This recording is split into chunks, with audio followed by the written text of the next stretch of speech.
بسم اللہ الرحمن الرحیم۔ السلام علیکم۔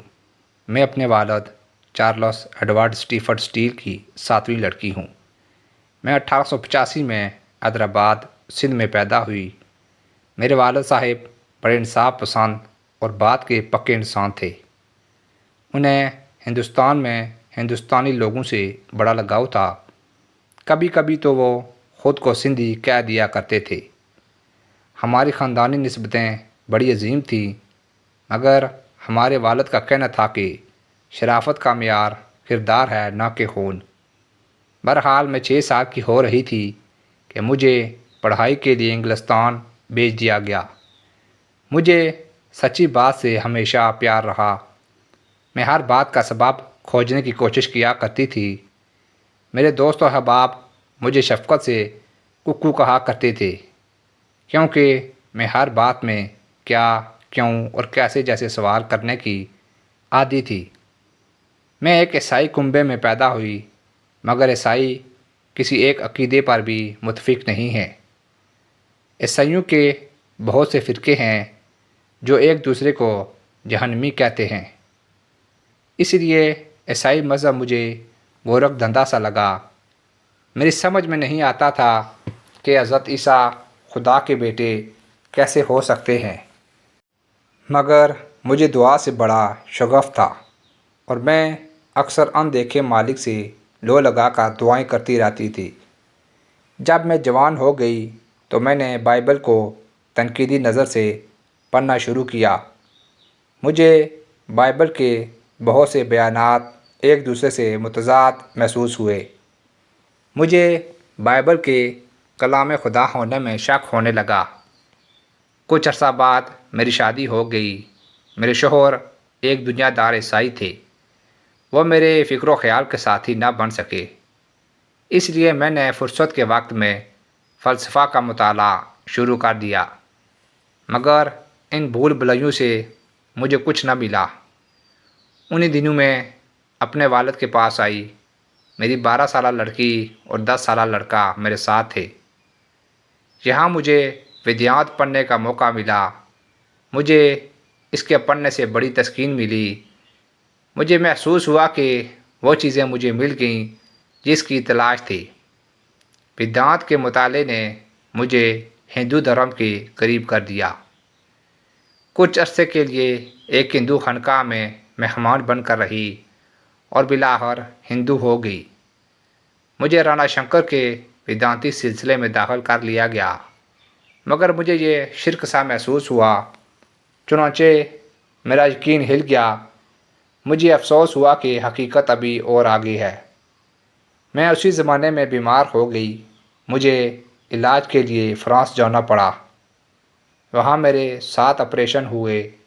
ہر آپریشن پر موت سامنے کھڑی نظر آتی تھی۔ میں چاہتی تھی کہ موت کے لیے تیاری کر لوں۔ میں نے سوچا کہ دنیا ترک کر دوں اور آخرت کی تیاری میں لگ جاؤں۔ لہٰذا میں واپس جب ہندوستان آئی تو میں نے سنیاس لے لیا۔ میں نے 160 اپاشند پڑھے، لیکن یہ کیا، یہاں بھی بائبل کی طرح ان گنت تضاد تھے۔ ان میں کون سی بات حق ہے اور کون سی غلط، یہ کیسے معلوم ہو؟ میں ایک بار پھر اٹھ گئی۔ مجھے خوف ہو گیا کہ اس ذہنی الجھن میں کہیں پاگل نہ ہو جاؤں۔ مجھے یہ بھی احساس ہوا کہ سنیاس سے میری روحانیت نہیں بڑھ رہی ہے، بلکہ نفسیاتی کشمکش میں اضافہ ہو رہا ہے۔ اسی زمانے میں ہندوستان میں عدم تعاون کی تحریک چل پڑی۔ ہندوستان ہندوستانیوں سے لڑ پڑے۔ الموڑا بھی فسادات سے بچا نہ رہا۔ اس وقت میرے دل نے کہا کہ یہ خانقاہ میں بیٹھ کر دھیان گیان کا وقت نہیں، بلکہ نکل کر زخمیوں اور دکھیوں کی مدد کرنے کا وقت ہے۔ میں نے اپنے گرو جی سے یہ بات کی، مگر انہوں نے کہا کہ ہم لوگ دنیا دار نہیں ہیں۔ تم جن باتوں کے کرنے کو کہہ رہی ہو یہ سیاست کی باتیں ہیں، ہم ان باتوں میں نہیں پڑتے۔ مجھے ان کے سوچنے کے انداز پر حیرت ہوئی۔ میں انہیں تو خانقاہ چھوڑ کر زخمیوں کی مدد پر آمادہ نہ کر سکی، مگر میں خود خانقاہ سے نکل آئی اور میں نے زخمیوں، مریضوں اور دکھیوں کی مدد شروع کر دی، جس سے دل کا چین ملا اور میں نے احساس کیا کہ روحانی ترقی انسانیت کی خدمت کے ذریعے حاصل ہوتی ہے، خانقاہوں کی زندگی سے نہیں۔ چنانچہ میں نے ایک آشرم کھولنے کا فیصلہ کیا جس میں نوجوانوں کی اخلاقی تربیت کی جائے گی۔ اس آشرم میں نے ہندو مسلم کی قید نہیں رکھی۔ وہاں ایک مسلمان لڑکا داخلے کے لیے لایا گیا۔ یہ لڑکا اپنے والدین کے لیے ایک مسئلہ بن گیا تھا۔ میں نے سوچا کہ جب تک میں مسلمانوں کے نظام حیات کے بارے میں معلومات حاصل نہ کر لوں، میں اس لڑکے کی تربیت کا حق ادا نہیں کر سکوں گی۔ اس نیت سے قرآن شریف پڑھنا شروع کیا۔ اب تک میں مسلمانوں سے ڈرتی تھی۔ میں سمجھتی تھی کہ مسلمان ایک قسم کے ڈاکو ہوتے ہیں جو ہر قسم کا ظلم کر سکتے ہیں، لیکن قرآن نے میری آنکھیں کھول دیں۔ یہ تو سراسر حق تھا اور دل میں اترتا چلا جاتا تھا۔ یہ عملی ویدانت تھا۔ میں اب تک کن اندھیروں میں تھی۔ افسوس کہ یورپی مستشرقوں نے اسلام کی کتنی غلط تصویر پیش کی ہے۔ وہ مذہب جسے میں خواہ مخواہ بھیڑیوں کا مذہب سمجھتی تھی، مکمل سچائی کا مذہب تھا۔ میرے اللہ، اب میں کیا کروں؟ میں نے تو ساری زندگی ضائع کر دی۔ میں نے سوچا میں ہندو ہی رہوں یا ہندو مت چھوڑ دوں۔ میں نے راہبانہ زندگی اختیار کر لی۔ یہ ایک طرح کی موت تھی۔ قرآن مجید مجھے زندگی کی طرف بلا رہا تھا، ایسی زندگی کی طرف جو آخرت کی زندگی کی بنیاد بنتی ہے۔ مگر مشکل یہ تھی کہ میں ایک مقدس خانقاہ کی راہبہ تھی۔ لوگ مجھے پیار سے ماں کہتے تھے۔ میں مسلمان ہو جاؤں گی تو دنیا کیا کہے گی؟ مگر میں اپنی روح خلجان سے بچانا چاہتی تھی۔ میں نے لوگوں کے کہنے کی پرواہ نہ کی اور میں نے مسلمان ہونے کا اعلان کر دیا۔ میرے گرو بھائی بڑے دہشت زدہ ہوئے، مگر میں نے انہیں بڑے خلوص سے بتایا کہ اصل ویدانت یہ ہے کہ جو میں قبول کر رہی ہوں۔ میرے گرو بھائی نے کہا کہ یہ کام مسلمان ہوئے بغیر بھی جاری رہ سکتا ہے۔ ویدانتی رہ کر قرآن کی راہ اختیار کر سکتا ہوں۔ یہ بھی ویدانت کا ہی ایک سلسلہ ہوگا، لیکن یہ بات میرے دل میں نہ اتر سکی۔ میں سمجھ رہی تھی کہ راما کرشن نے حقیقت کا راستہ اختیار نہیں کیا تھا، بلکہ وہ خود ان کے ذہن کی امیج اور ایک بھرم تھا۔ ہو سکتا ہے کہ کسی نام نہاد صوفی نے یہ بھرم دلا دیا ہو۔ میرے ہندو دوستوں نے مجھ سے کہا کہ میں اپنے آپ کو مسلمان نہ کہوں تو وہ مجھے آگرہ میں راما کرشن مشن کا سربراہ بنا دیں گے، مگر مجھے دنیاوی لالچ نہ تھا، مجھے روح کے آرام کی ضرورت تھی، اس لیے میں نے ان کی بات کو رد کر دیا۔ مگر اب ایک اور مشکل پیش آئی۔ مسلمانوں نے مجھے ماننے سے انکار کر دیا۔ وہ یہ کہتے تھے کہ یہ ہمیں ہندو بنانے کے لیے نیا روپ اختیار کر رہی ہے۔ میں خود شبے میں پڑ گئی۔ میں قرآن کو اپنا ہادی اور رہنما مان رہی تھی، تو کیا یہ بات مسلمان ہونے کے لیے کافی نہ تھی؟ اپنے دل کی بے قراری کو دور کرنے کے لیے میں دیوبند گئی۔ میری لڑکی میرے ساتھ تھی۔ ہم دونوں بے پردہ تھی۔ ہم نے مولانا سید حسین احمد مدنی سے ملاقات کی کہ اپنی بات ان کے سامنے رکھیں اور پوچھا کیا ہم مسلمان نہیں ہیں؟ تم حقیقتاً مسلمان ہو؟ مولانا نے مسکرا کر کہا کہ تمہیں اس میں شک کیوں ہے؟ مولانا مدنی کی عظمت ہم دونوں کے دل میں بیٹھ گئی۔ انہوں نے ہماری بہت خاطر کی۔ بعد میں وہ مجھ سے ملنے منگلور بھی آئے تھے۔ انہی کے ساتھ مولانا عزیر گل بھی تھے۔ دونوں کو ایک دوسرے کے ساتھ بڑی قرابت تھی۔ وہ دن بھر ہمارے پاس رہے۔ جب وہ چلے گئے تو میں نے مولانا مدنی سے کہا کہ وہ پھر تشریف لائیں۔ اس پر انہوں نے کہا میں تو زیادہ نہ آ سکوں گا، مگر مولانا عزیر گل کبھی کبھی آیا کریں گے۔ چنانچہ مولانا عزیر گل صاحب آتے رہے۔